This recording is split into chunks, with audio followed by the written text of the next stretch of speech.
There is nothing, I said nothing, more important than coming to Jesus now, than serving Jesus now, than walking with Jesus now.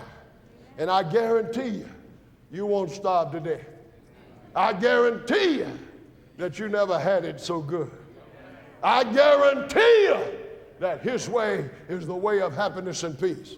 I guarantee you that His way offers hope eternal. And it takes courage to obey God. When Jesus was here, He didn't want to die on the cross. When Jesus was here and they brought out that whip and they started flailing His back, and the rawhide leather tore His skin, and the bits of bone that were attached to the ends of those thongs buried themselves in His hide.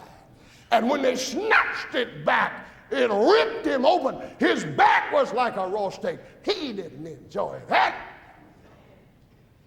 Don't you think for a moment it didn't hurt? And after they had done their best and covered Him with blood and sweat and spit, they dropped a 350-pound hardwood cross on His shoulders. And they made Him carry it. But with all the bleeding and having not eaten, He weakened and fell. More than once He tried to do it for us. He weakened and fell, and finally they forced Simon to carry the cross. He dropped it on the top of Dead Man's Hill. And they grabbed Him and they slammed Him down roughly. And they stretched out His arms and they put their knees on Him. And they brought the Roman nails and the Roman hammer. And they set that thing in the palm of His hand. And they brought the hammer down. And if you close your eyes and imagine, you can hear the hammer ringing. They were nailing the Son of God to a pinion. Jesus didn't enjoy that, but He hanged in there. For you and for me. What are you willing to do for Him? They stretched Him up in the air. They dropped that cross into a hole prepared for it with a sickening thud, ripping open those wounds the nails had made. He groaned in His agony, but opened not His mouth. He took it. He took it. How much do you care about Him? He took all of that.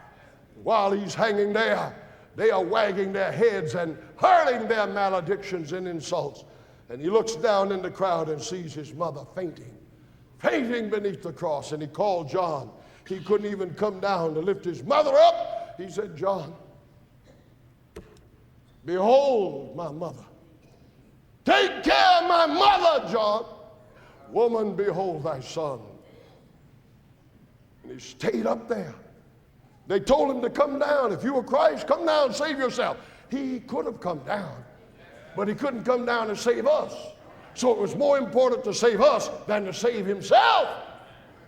And then as the smell of blood filled the air, gnats and flies gathered in His wounds. And He couldn't even drive them away. His hands were fastened. And the buzzards began to circle overhead. They smelled death coming. And they were used to visiting crosses and plucking out the succulent eyeballs and eating the flesh even before the malefactor died. Jesus was there, dying like a common thief, dying the death of the wretched, dying the way you and I should have died. But He hung in there. He hung in there until finally His heart ruptured in His chest. He screamed in His passion.